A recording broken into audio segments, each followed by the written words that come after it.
أعوذ بالله من الشيطان اللعين الرجيم بسم الله الرحمن الرحيم الحمد لله رب العالمين والصلاة والسلام على أشرف الأنبياء والمرسلين سيدنا ونبينا وشفيع ذنوبنا وحبيب قلوبنا وطبيب نفوسنا أبي القاسم محمد وعلى أهل بيته الطيبين الطاهرين المعصومين ولعنة الله على أعدائهم أجمعين من یومنا هذا الى یوم الدین اما بعد۔ سامعین و ناظرین کرام، آگاہی پروگرام کے ساتھ میں آپ کے درمیان موجود ہوں، اور آگاہی کا پروگرام صحیفہ سجادیہ میں موجود دعاؤں پر مشتمل ہے، اور ان دعاؤں کو اس لیے آگاہی کے نام سے شروع کیا گیا کہ ہم دعاؤں کو صرف یہ نہ سمجھیں کہ جب حاجت کا وقت ہو اسی وقت جو ہے اس کو نکالا جائے اور اپنی حاجت طلبی کے لیے اس دعا کو پڑھ لیا جائے، بلکہ صحیفہ سجادیہ کی دعائیں جہاں حاجات روائی کے لیے ہیں، اسی کے ساتھ ساتھ علوم کے خزانے بھی ہیں، اس سے آگاہ بھی ہونا چاہیے۔ اس لیے پروگرام کو ہم آگاہی کے نام سے آگے بڑھاتے چلے جا رہے ہیں کہ دعائیں صرف پڑھنے کے لیے نہیں ہیں، مصیبت اور مشکل موضوع کو نکال کر تلاوت کرنے کے لیے نہیں ہے، بلکہ سمجھنے کے لیے بھی ہے۔ چوتھے امام حضرت امام زین العابدین علیہ الصلوۃ والسلام نے اپنے اس دور میں جب آپ کو بولنے کا اور قوم اور ملت میں کربلا کے بعد آنے کا موقع نہیں ملا ہے، تو آپ نے رخ اللہ کی طرف کر کے دعائیہ کلمات میں پیغامات کو پہنچائیں، اپنے علوم اور ذمہ داریوں کو قوم اور ملت تک پہنچائے ہیں، اس وقت سے لے کر کے آج، اور آج سے لے کر کے قیامت تک کے لیے، کہ جس وقت بھی پڑھا جائے گا اور اسے سمجھنے کی صحیح اور کوشش کی جائے گا، لگے گا کہ یقیناً یہ بات تو آج ہم سے ہمارے ہی لیے بات کہی جا رہی ہے، اور اس میں ذمہ داریوں کی طرف اور ذمہ داریوں کو سمجھنے اور اس کی ادائیگی کی شکل و صورت سے متعلق گفتگو کی جا رہی ہے۔ تسلسل میں یہ دعا جو 22ویں دعا ہے صحیفہ سجادیہ میں، اور یہ دعا مشکلات کے وقت میں جب بھی انسان مشکلات سے دو چار ہوتا ہے تو اس وقت بہرحال بس سہارے کے لیے نکل پڑتا ہے، اپنے کو ناکافی سمجھتا ہے اور چاہتا ہے کہ مشکلات سے دو چار ہم ہیں اس سے بچنے کے لیے کسی نہ کسی بھی سہارے کی ضرورت پڑتی ہے۔ آپ دیکھیں، انسان جب جس طرح کے مشکلات سے دو چار ہوتا ہے وہ اپنے کو اکیلا محسوس کرنے لگتا ہے، تنہا محسوس کرنے لگتا ہے، اور تنہائی کو دور کرنے کے لیے کسی نہ کسی کا سہارا تلاش کرنے لگتا ہے۔ کبھی ہو سکتا ہے کہ وہیں گھر سے نکل کر کے اپنے کو بہلانے کے لیے کہیں جا رہا ہو کہ وہ حالات اور ماحول میرے لیے کچھ سہارا بن جائے، یا کبھی ایسا ہو سکتا ہے کہ انسان کسی سے بیٹھ کر کے بات کرنے لگے، ہو سکتا ہے باتوں سے رہ کر وہ سہارا مل جائے، یا واقعی معنوں میں کسی کو وہ سہارا تلاش کرنے لگتا ہے کہ شاید میں فلاں سے بات کہوں تو وہ میرے لیے کچھ سہارا بن جائے گا، فلاں سے جا کر کے ذکر کروں تو ہو سکتا ہے کہ وہاں سے میری احتیاج اور میری ضرورت پوری ہو جائے۔ اس طریقے سے انسان مشکلات سے دو چار ہوتا ہے، تو مشکلات سے دو چار ہونے کی شکل و صورت میں انسان کسی سہارے کی طرف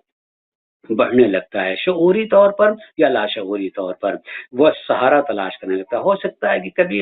اس کا اندر سے کہ نہیں، ہم کیوں کسی کے سامنے ہاتھ پھیلائیں، لیکن پھر بھی اپنے ذہن و دل میں جو ہے کسی نہ کسی کو سہارے کے طور پر تلاش کرتا ہے کہ چلو وہی آ جائے، میں اس سے گفتگو کرنے لگوں۔ جیسے کہ چھٹے امام حضرت امام جعفر صادق علیہ الصلوۃ والسلام سے ایک دہریہ یعنی جو خدا کو مانتا نہیں، وہ یہ کہتا ہے کہ بس یہ جو نیچر ہے یہی سب کچھ ہے، اور نیچر ہی سب کچھ بنتا اور بگڑتا ہے، الگ سے اس کے علاوہ کوئی دوسری چیز نہیں ہے۔ اس دہریے سے امام نے جو گفتگو کی تھوڑی سی، چونکہ وہ اپنے سمجھنے کے لیے چاہتا ہے کہ میں کوئی تھوڑا سا اپنے کو سمجھ سکوں، اپنے کو باقی خدا ہے یا نہیں خدا ہے، تو وہ اس طریقے سے گفتگو کرنے لگا۔ تو امام اس سے گفتگو کریں گے، غور کیجیے گا، امام کی باتوں پر توجہ چاہوں گا، غور کیجیے گا۔ امام علیہ السلام نے اس سے یہ پوچھا کہ یہ بتاؤ کہ کبھی تم نے سمندر کا سفر کشتی سے کی ہے، کشتی کے ذریعے سے تمہارا سفر واقع ہوا؟ کہا ہاں۔ کشتی سے سفر ہوتا ہے،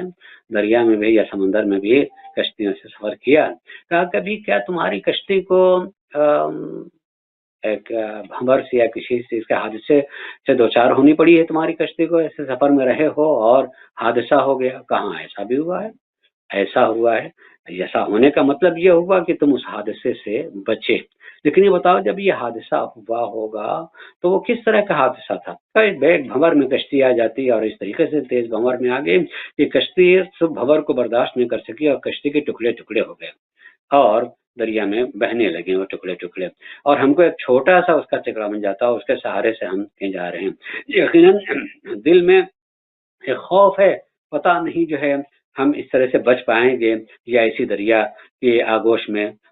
موت کی شکل میں چلے جائیں گے۔ لیکن پھر امام نے پوچھا کہ مگر کہیں تو کہیں تمہارے دل و دماغ میں ایک بات ہوگی کہ اگر کوئی چیز، ہاں یہ بات تو آتی ہے کہ اگر کوئی اس سے بڑا کوئی اس سے چیز بڑا سہارا مل جائے اور وہ سہارا مل جائے تو میں سہارے کو پا کر کے اس سہارے سے دوسرے نکل سکتا ہوں۔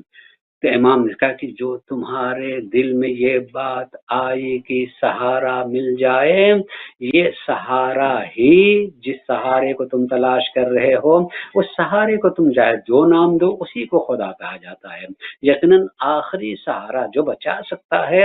وہ اللہ ہی کی ذات ہے۔ ہو سکتا ہے کہ ایک سہارا تم کو بڑا سے مل جائے مگر وہ سہارا دوبارہ بھی بھنور میں آ سکتا ہے، زد میں آ سکتا ہے اور سہارا تم کو نہ بچا سکے، اور ایک چھوٹا سا سہارا مل جائے مگر وہ سہارا جو ہے تم کو بچا لے جائے تو وہ سہارا اصل میں نہیں بچاتا ہے۔ اصل میں اس سہارے کے پیچھے جو قوت ہوتی ہے، طاقت ہوتی ہے، وہ اللہ تبارک و تعالیٰ کی ہوتی ہے، وہی اللہ تبارک و تعالیٰ بچانے والا ہوتا ہے۔ اس لیے میں نے آج اس 22ویں دعا کے ضمن میں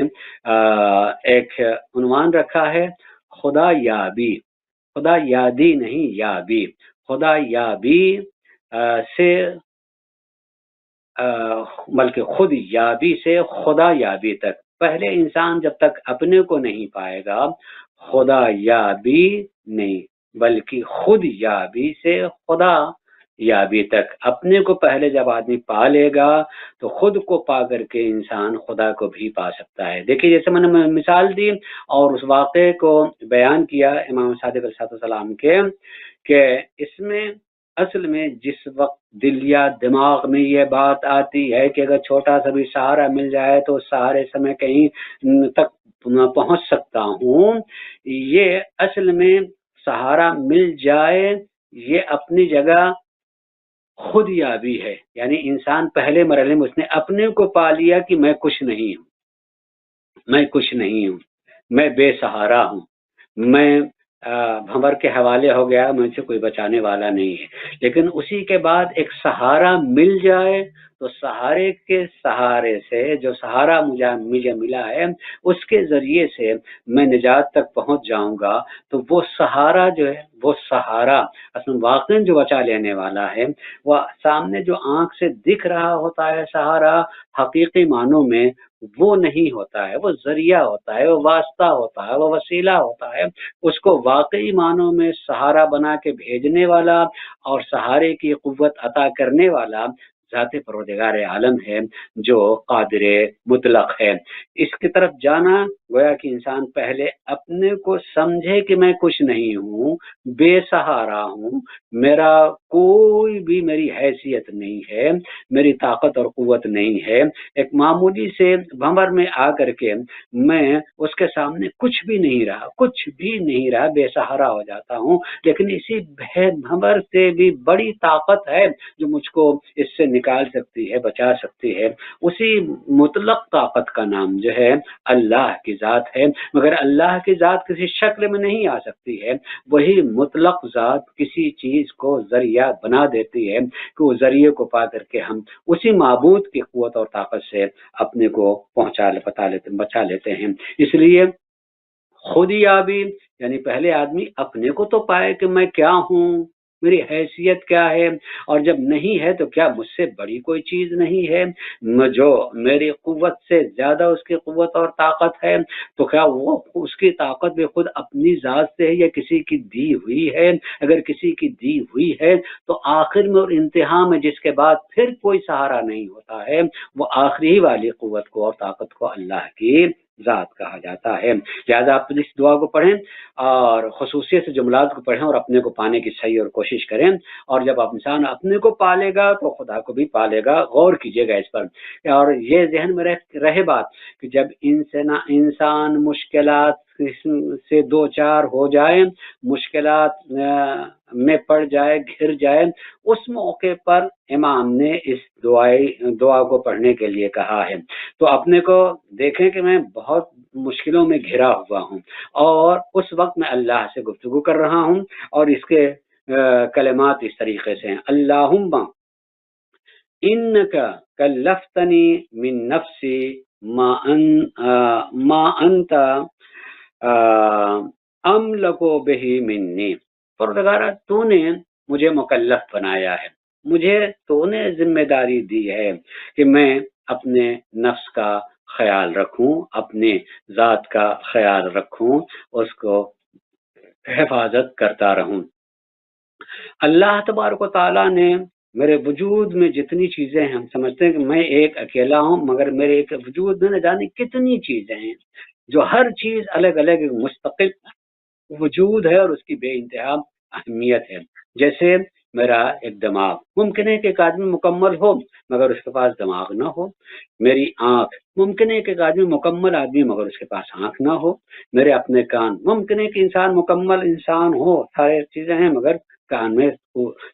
قوت سماعت نہیں ہے۔ اس لیے واقعاً ہر ایک چیز کی الگ الگ پوری اور مکمل اہمیت ہے، اور اللہ تبارک و تعالیٰ نے ہر چیز کو مستقل چیز بنا کر کے دی ہے، اور دے کر کے یہ کہا کہ تم اس کے مالک نہیں ہو، مالک میں ہوں، اور چونکہ میں دینے والا ہوں تو میں اس کو لے بھی لوں گا۔ ہو سکتا ہے کہ انسان باقی رہے اور آنکھ چلی جائے، ہو سکتا ہے انسان زندہ رہے، زبان سے بولنے کی قوت اور صلاحیت چلی جائے، ہو سکتا ہے کہ انسان زندہ رہے، اس کا دماغ کام کرنا چھوڑ دے، ان سکتا ہے کہ انسان زندہ رہے، اس کے ہاتھ کے حرکات رک جائیں، قدم چلنے کے لائق نہ رہ جائے۔ ہر چیز اپنی جگہ پر مستقل ہوتے ہوئے